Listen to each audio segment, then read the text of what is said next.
Viewers, আশা করি ভালো আছো। প্রতিবারে নিয়ে আপনার সামনে নতুন আরেকটি ভিডিও নিয়ে চলে আসলাম। আজ আলোচনা করব যে আপনারা এইচএসসি 2025 যারা পরীক্ষাটা দেবেন, যে আপনাদের রুটিনটা কিন্তু পাবলিশ করা হয়েছে এবং সাথে সাথে কিন্তু যে আপনাদের ফর্ম ফিল আপের তারিখটা কিন্তু তারা এখানে উল্লেখ করে দিয়েছে যে আপনারা কত তারিখ থেকে ফর্ম ফিল আপটা করতে পারবেন।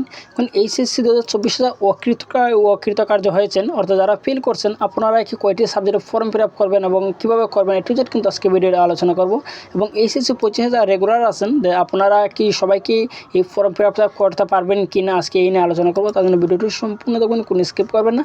তার আগে বলি না, আপনি যদি এই চ্যানেল নতুন হয়ে থাকেন তার আপনার সাথে রিকোয়েস্ট থাকবে যে এই ধরনের নিত্য নতুন নলেজ এডুকেশন আপডেট সবার আগে পাওয়ার জন্য অবশ্যই চ্যানেলটি সাবস্ক্রাইব করে পাশে থাকবেন, কারণ আপনার লাইক এবং সাবস্ক্রাইবের কারণে কিন্তু আমাদের নতুন আরেকটা ভিডিও তৈরি করার অনুপ্রেরণা সৃষ্টি করে। আপনারা এইচএসসি 2025 যারা পরীক্ষাটা দেবেন, তো আপনারা অনেক শিক্ষার্থী কিন্তু যে আপনাদের ফর্ম ফিল আপটা করতে পারবেন না, ঠিক আছে। আর শিক্ষা বোর্ড থেকে যে ফর্ম ফিল আপের যে বিজ্ঞপ্তিটা তারা প্রকাশ করছে, সেই বিজ্ঞপ্তিতে কিছু রিজন তারা উল্লেখ করছে যে সব শিক্ষার্থী কিন্তু ফর্ম ফিল আপটা করতে পারবেন না।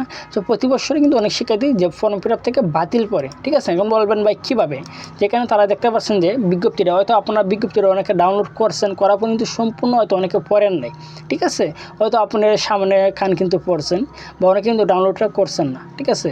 যে আপনার কত টাকা লাগবে ফর্ম ফিল আপ করতে, কত তারিখ থেকে কত তারিখ কিন্তু এটা কিন্তু আমাকে ভিডিও ক্রিয়েট করা আছে, আজকে না বলি তাহলে ভিডিও কিন্তু অনেক লং হয়ে যাবে। যে কোন কোন শিক্ষার্থী আসলে যে আপনারা ফর্ম ফিল আপটা করতে পারবেন না। এক হচ্ছে প্রথমত হচ্ছে কেবল বৈধ রেজিস্ট্রেশনধারী এবং নির্বাচনী পরীক্ষা উত্তীর্ণ পরীক্ষার্থীগণ আবেদন ফর্ম পূরণ করতে পারবে, ঠিক আছে। তারা প্রথমত 1 নম্বর রিজনটা তারা উল্লেখ করছে যে আপনার যদি ফর্ম ফিল আপ করতে হয় যে এইচএসসি 25 তাহলে কিন্তু আপনাকে বৈধ রেজিস্ট্রেশনধারী হতে হবে, ঠিক আছে। এর আগে যে আপনাদের যারা রেজিস্ট্রেশন করছেন, রেজিস্ট্রেশন করার পর কিন্তু আপনি যে কলেজ আছেন সেই কলেজে কিন্তু আপনাকে তারা দেখিয়ে দিয়েছে যে আপনার রেজিস্ট্রেশনে কোনো ভুল কি আছে কিনা। যদি রেজিস্ট্রেশনকারী কোনো ধরনের ভুল থাকে তাহলে কিন্তু আপনি ফর্ম ফিল আপটা করতে পারবেন। এটা হচ্ছে কিন্তু একটা রিজন। আরেকটা হচ্ছে যে আপনি যদি নির্বাচনী পরীক্ষা উত্তীর্ণ হন তাহলে কিন্তু মূলত আপনি ফর্ম ফিল আপটা করতে পারবেন। হয়তো নির্বাচনী পরীক্ষা মানে যে আপনার কিছুদিন আগে টেস্ট পরীক্ষা দিয়েছেন, সেই টেস্ট পরীক্ষায় যদি আপনি উত্তীর্ণ না হন তাহলে কিন্তু আপনি ফর্ম ফিল আপটা করতে পারবেন না।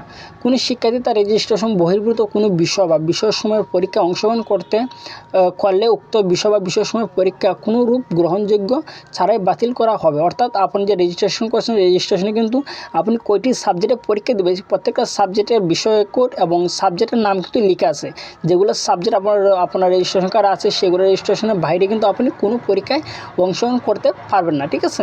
তারপর হচ্ছে কোনো পরীক্ষার্থী তার নিয়ন্ত্রণ বহির্ভূত কারণ ছাড়া কিংবা শারীরিক অসুস্থতার জন্য নির্বাচনী পরীক্ষা অর্থাৎ টেস্ট পরীক্ষা অংশগ্রহণ করতে না পারলে কিংবা নির্বাচনী পরীক্ষা অনুত্তীর্ণ হলে সংশ্লিষ্ট পরীক্ষার্থীকে অভিভাবকদের লিখিত আবেদন এবং পরীক্ষার পাক নির্বাচনী পরীক্ষার সন্তোষজনক ফলাফলের ভিত্তিতে পরীক্ষা ফর্ম পূরণ করতে পারবে। এবং সমাজসেবা অধিদপ্তর কর্তৃক নিবন্ধিত শারীরিকভাবে অক্ষম বা সেরিব্রাল পালিসি বা বিশেষভাবে পরীক্ষার্থীদের ক্ষেত্রে নির্বাচনী পরীক্ষা উত্তীর্ণের বিষয়টি শিথিলযোগ্য।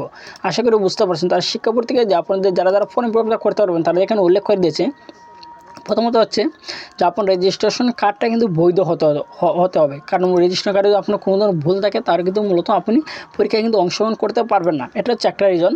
আরেকটা হচ্ছে যে আপনার যে টেস্ট পরীক্ষাটা নেওয়া হচ্ছে সেই টেস্ট পরীক্ষা কিন্তু অবশ্যই আপনাকে তার প্রমোট দেখাতে হবে, অর্থাৎ আপনার পাস করতে হবে। যদি পাস না হয় তাহলে কিন্তু তারা রেজিস্ট্রেশন করতে পারবেন না।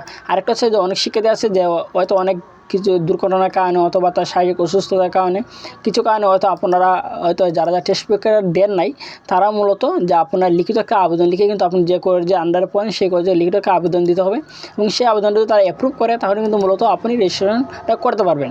এখন বলি যে আপনার এইচএসসি 24 যারা অকৃতকার্য হয়েছেন, 1 সাবজেক্ট অথবা 2 সাবজেক্ট অথবা 3 সাবজেক্ট যারা ফেল করছেন, এখন আপনাদের কী কাজ, আপনারা কিন্তু 2025 সালে কিন্তু আপনাদের পরীক্ষা দিতে হবে। এখন যদি আপনি পরীক্ষা দিতে হয় তাহলে কিন্তু আপনারা এইচএসসি 25 সাথে কিন্তু আপনারা ফর্ম ফিল আপটা করতে হবে। ফর্ম ফিল আপটা করার পরেই কিন্তু মূলত আপনি পরীক্ষায় অংশগ্রহণ করতে পারবে এইচএসসি 25 সাথে যারা এইচএসসি 24 যারা ফেল করছেন, ঠিক আছে। এখন কিন্তু আপনাদের যে রেজিস্ট্রেশন ফর্ম ফিল আপের শুরুর যে তারিখটা তারা এখানে উল্লেখ করছে যে 2 মার্চ থেকে 10 মার্চ এই 8 দিনের ভিতরে কিন্তু মূলত আপনারা এই ফর্ম ফিল আপটা করতে পারবেন। আশা করি বুঝতে পারছেন। তারপরে না বুঝে থাকেন অবশ্যই কমেন্ট করে জানাবেন। আর যদি ভিডিওটি ভালো লাগে থাকে অবশ্যই লাইক দেবেন। আর আপনি যদি এই চ্যানেল নতুন হয়ে থাকেন তার আপনার সাথে রিকোয়েস্ট থাকবে যে এই ধরনের নিত্য নতুন নলেজ এডুকেশন আপডেট সবার আগে পাওয়ার জন্য অবশ্যই চ্যানেলটি সাবস্ক্রাইব করে পাশে থাকবেন। ধন্যবাদ। দেখা হবে অন্য কোনো ভিডিওতে।